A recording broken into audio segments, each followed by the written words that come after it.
The smell of old sweat and Kentucky soil filled the marble lobby of First National Bank. Robert Evans stood at the teller window, dirt under his fingernails despite scrubbing twice that morning. The security guard had been watching him for 5 minutes, hand near his hip. They all saw the same thing. A poor farmer who didn't belong. But what they didn't know would change everything in 30 seconds. Before we go deeper, let us know in the comments where you're watching from, and if you're new here, click the subscribe button so you never miss any of our upcoming videos. The teller looked up with a strained smile, the kind people wear when trying not to show irritation. "Sir, I need to get my manager. This shows an unusual amount." Her voice carried across the quiet lobby, and Robert felt several heads turn. Robert nodded slowly, his weathered face revealing nothing. The deep lines around his eyes, carved by 6 decades of Kentucky sun and worry, didn't even twitch. He'd expected this. Men who looked like him, whose hands told stories of manual labor and whose clothes came from farm supply store clearance racks, didn't have accounts that made computers freeze. 3 minutes later, Justin Sheridan emerged from his glass office, his tailored suit worth more than most people earned in a month.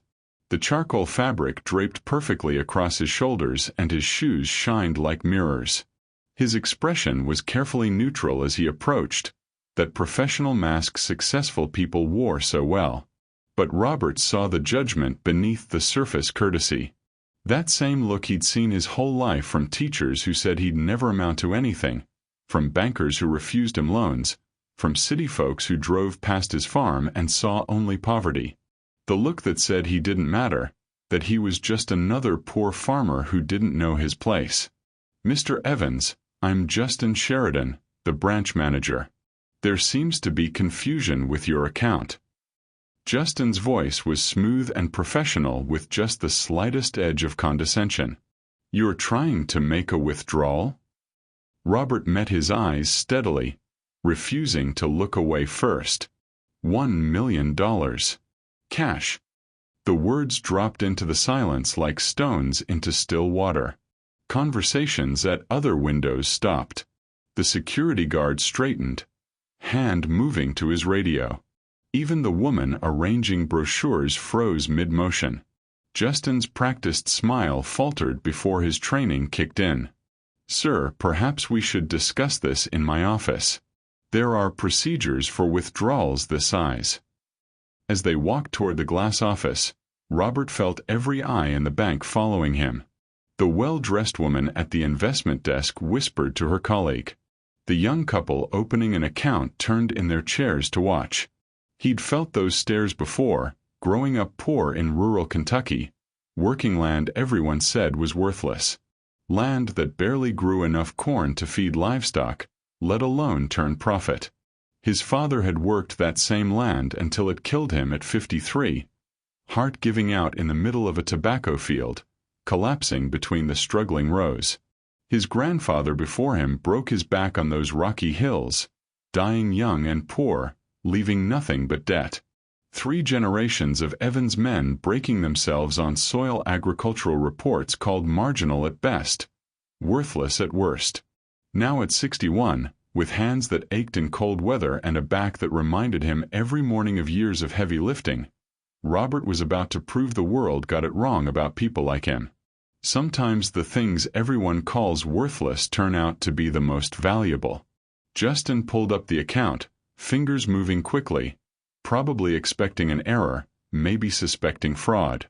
Then he stopped. His fingers froze above the keyboard. Robert watched color drain from the younger man's face, watched his eyes widen, watched his professional composure crack like ice on a warming pond. The balance read $23,450,000. The number just sat there on the screen, impossible to misread, impossible to explain away. For a long moment Justin just stared, mouth slightly open, carefully maintained demeanor completely shattered. "Mr. Evans, I apologize. I didn't realize. I had no idea." His voice trailed off as he tried to process what he was seeing. How does a man in a 15-year-old truck and mended clothes end up richer than the bank's wealthiest clients? More money than people in mansions? More money than company CEOs? Robert had known this moment would come eventually. The moment when he'd have to explain, when people would see the money instead of the man. 2 years ago, on an ordinary Tuesday morning that started like any other, a mining company representative knocked on his door. Well-dressed man with a clipboard and friendly smile, saying they wanted to survey his land. Something about mineral rights, geological surveys, test drillings. Robert almost turned them away. Almost told them to get off his property and take their smooth talk with them. He'd heard it before, promises from oil companies, timber companies, all trying to buy his land for pennies to strip it bare. But something made him listen. Maybe the way the man spoke without condescension. Maybe simple curiosity. Maybe fate. They found iron ore. Not just a little. Not just enough to make it worth their while. They found enough that 2 engineers from the company came out personally to deliver the news, eyes bright with excitement they couldn't hide. Enough that they sat at his kitchen table, the same table where his grandmother kneaded bread and his mother taught him to read, and offered him a partnership deal that made his head spin. Millions up front, royalties on every ton extracted, a percentage of profits. Numbers so big, he had to ask them to repeat it 3 times before his mind could wrap around what they were saying. The worthless land his father died working, the land agricultural agents told his grandfather to abandon, the land 3 generations of bankers refused to see as collateral, turned out to be sitting on one of the largest undiscovered mineral deposits in Kentucky. Iron ore reserves worth hundreds of millions. His father used to say the land would provide if you were patient enough. He just didn't live long enough to see it happen. Didn't live to see that patience vindicated. "I need $1 million in cash," Robert repeated quietly, his voice steady despite the turmoil inside. "Today." Justin swallowed hard, his Adam's apple bobbing visibly. "Mr. Evans, a withdrawal of that size requires advance notice. Security protocols, you understand. We need arrangements for that amount of cash to be transported securely. However, given your relationship with the bank and given these circumstances, I can expedite the process. May I ask what this is for? Perhaps there's another way we can help you structure this transaction more efficiently. A wire transfer perhaps, or a cashier's check that would be safer to transport." Robert's jaw tightened, a muscle jumping beneath weathered skin. "It's for my daughter. She's sick. Real sick. Cancer. Stage 4 breast cancer. And she needs treatment the hospitals want payment for upfront. Won't start until they see the money. No insurance company will touch it because it's experimental, not FDA approved yet. So they want cash. $2 million total, and I need half of it today to hold her place in the clinical trial." The truth sat heavy between them, filling the glass office with weight it couldn't contain. Cancer didn't care about bank protocols or efficiency. It didn't care about wire transfers or proper channels or weekend delays. It just kept taking, day after day, cell after cell, until there was nothing left. It was eating away at his daughter right now, this very minute, while they sat here talking about procedures. Justin was typing rapidly now, making calls, sending emails, his fingers flying across the keyboard with sudden urgency. His professional demeanor had shifted entirely. Now he was helpful, almost obsequious, falling over himself to accommodate this man he'd been judging just minutes before. Funny how money changed the way people looked at you. How it changed their tone of voice, their willingness to bend rules, their sudden interest in your well-being and comfort. But then Justin's phone rang, the shrill sound cutting through the office. He glanced at the caller ID and his face went pale, every trace of color disappearing like water draining from a sink. His hand trembled slightly as he picked up the phone. "Excuse me one moment, Mr. Evans." His voice was unsteady now. He stepped out of the office and Robert watched through the glass partition as Justin had an intense, hushed conversation, his free hand gesturing sharply, his expression moving from shock to something that looked almost like physical pain. When he returned 2 minutes later, something fundamental had changed. There was new tension in his shoulders, a tremor in his hands he couldn't quite control, a careful way he was choosing his words. "Mr. Evans, I've arranged your withdrawal. It'll be ready within the hour. I've called our regional security office, and they're dispatching an armored team. But I need to ask you something personal, and I need you to understand I'm not asking as your banker. Justin's hands were clasped on the desk, knuckles white from pressure. His wedding ring glinted in the fluorescent light. Your daughter. Her name is Esther, isn't it? Esther Carol Evans. Robert's eyes narrowed, cold suspicion creeping up his spine like ice water. How do you know my daughter's full name? Justin took a deep breath, and Robert could see the younger man's hands trembling, could see sweat beginning to bead on his forehead despite the aggressive air conditioning. Because I knew her. 23 years ago. We were in college together. University of Louisville. We were together. We were in love. The words seemed to echo in the small office, bouncing off the glass walls. Robert sat perfectly still, but something dangerous flickered behind his eyes, something that made Justin lean back involuntarily in his expensive leather chair. 23 years ago, in the spring, on a warm March evening Robert would never forget as long as he lived, his daughter had come home from college early. She'd called from a gas station in Elizabethtown, her voice so broken he could barely understand her words, asking him to please come get her. Please, she couldn't drive anymore, couldn't see through the tears. He'd found her in the parking lot at midnight, sitting on the curb next to her car under the harsh fluorescent lights, crying so hard her whole body was shaking. She wouldn't talk on the drive home, just stared out the window and cried. 6 months pregnant, she'd finally whispered when he'd gotten her inside the house, when her mother had made her tea and wrapped her in a blanket. The boy had vanished. Transferred schools, changed his number, blocked her on every social media platform, left her to face the whispers and judgments of their small town alone. Left her to face her future as a single mother at 20 years old with no degree, no job, no support except her family. Robert had held her while she cried, promising her that everything would be okay, that he would take care of her and the baby, that she wasn't alone, that they would figure it out together. And he had kept that promise. They all had. Her mother had kept it until cancer took her 5 years ago. But Robert had never forgotten the name of the boy who'd run, who'd abandoned his daughter in her moment of greatest need. He'd memorized that name. Justin Sheridan. You're Justin, Robert said slowly, each word measured. Justin Sheridan. She came home in March. You were already gone. Justin's eyes filled with tears. I was 18. Stupid and scared and selfish. My father had just gotten me into NYU Business School. He said a baby would ruin everything. So I ran. Changed schools, changed my number. I've regretted it every day for 23 years. You have a son, Robert said deliberately. His name is Gabriel Vincent Evans. He's 22 now, works construction, putting himself through night school to study engineering. He never had a father because you were too much of a coward. The shame on Justin's face was absolute. And Esther, my daughter. She raised that boy working 2 jobs while I worked the farm. She never married, never trusted anyone after what you did. And now she's dying. Stage 4 breast cancer.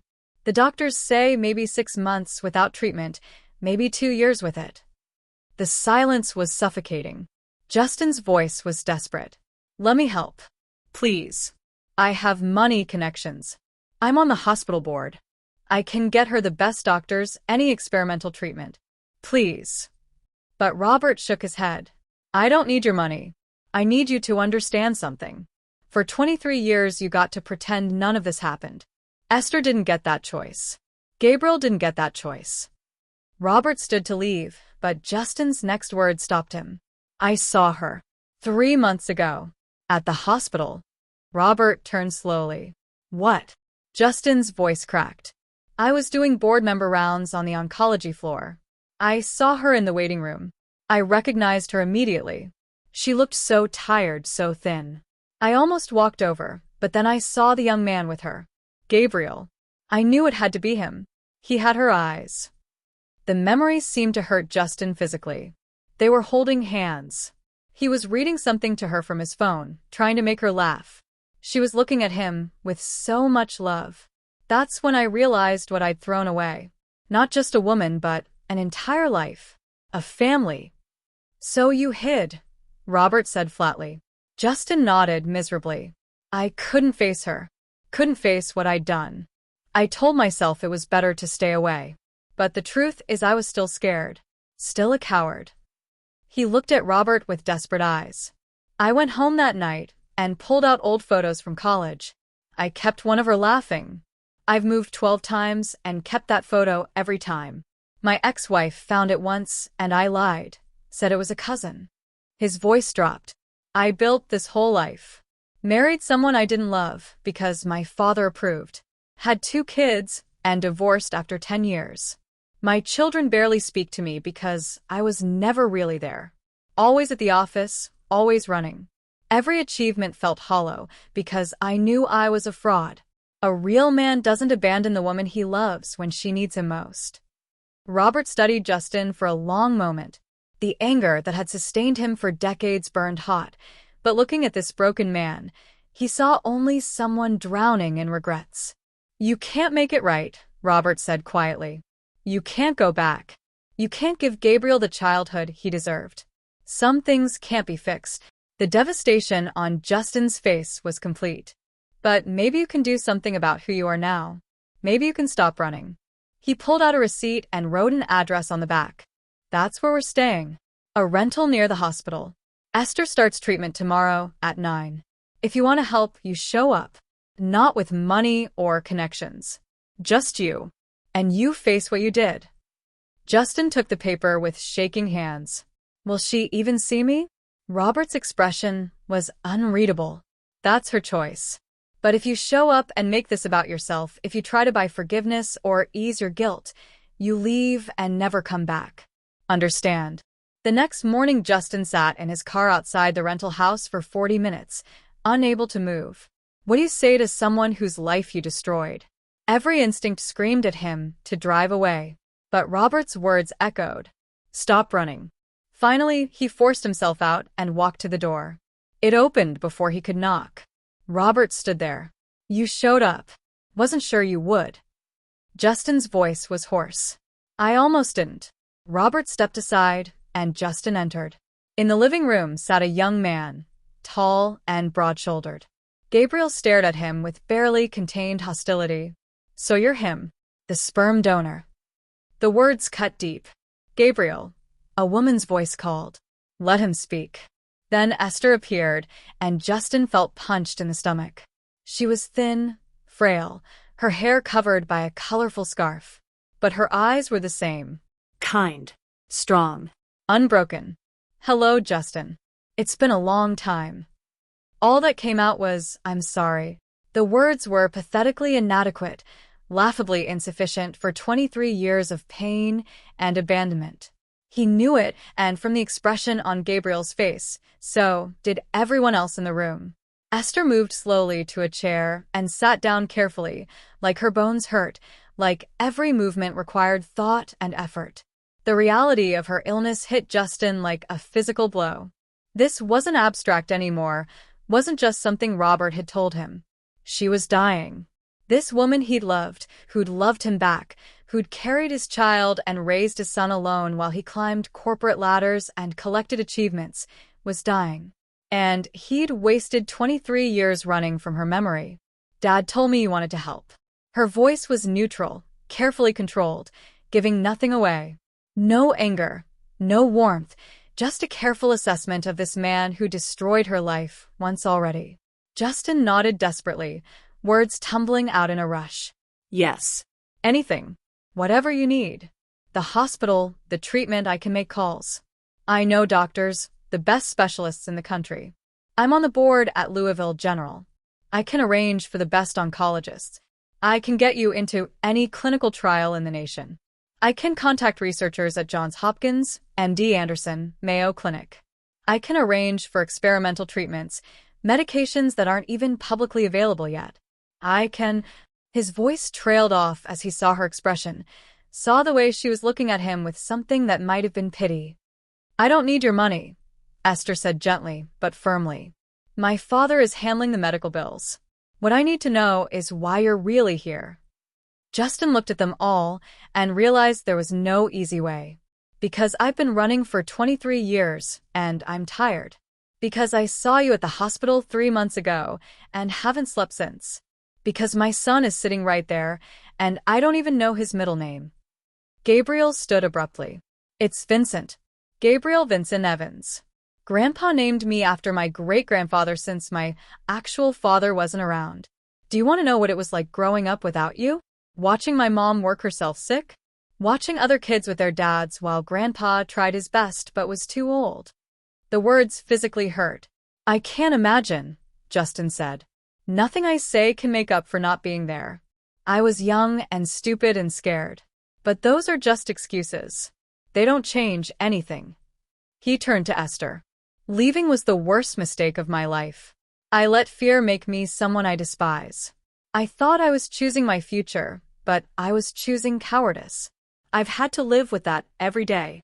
I married someone I didn't love, had kids I was never present for, always running from my guilt. Nothing ever filled that hole. Esther was quiet. I used to hate you. For years I'd think of all the ways I'd make you understand how much you hurt me, how scared and alone I was. I was 26 months pregnant and you vanished. I called your number 50 times. Your father told me you'd transferred schools and hung up when I begged for a message. Justin's shame deepened. I didn't know that. I told my father I'd made a mistake, and he took care of everything.